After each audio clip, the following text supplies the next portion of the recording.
asked the Prime Minister how much McKinsey got. He said, well, it was all for the middle class. He's always had difficulty defining what the middle class is. Now we know his definition. It's his friends who make $1,500 an hour as high-priced consultants for his government over at McKinsey, where his personal friend Dominic Barton was the boss. We now know that he spent $15 billion plus per year on high-priced consultants, while Canadians are eating at food banks, living in homeless shelters, and house prices have more than doubled.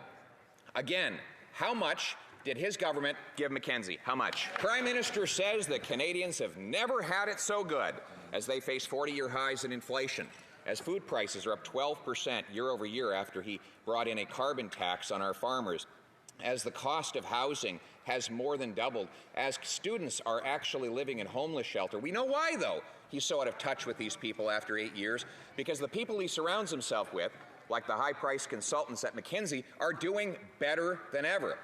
So I'd like to ask him again. This company did work of little or no value according to his own public servants. How much did Canadians have to pay for that? The Right Honourable Prime Minister.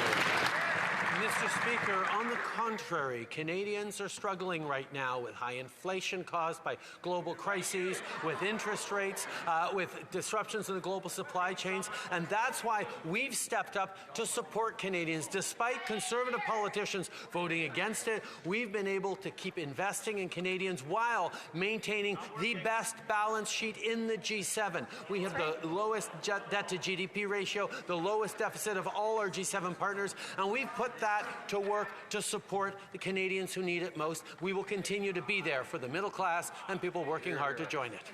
The Honourable Leader of the Opposition. Well, they finally got him to admit that Canadians are suffering, and it's after 8 years of this Prime Minister. After 8 years of this Prime Minister, we have 40-year highs in inflation. We have 32% increase in crime. We have the TTC transit system in downtown Toronto overtaken by crime. We have more people eating at food banks and living at homeless shelters after 8 years of this Prime Minister. But not everybody is doing badly. His friends at McKinsey are rolling in cash. First they said it was $50 million. Now the government says it's over $100 million.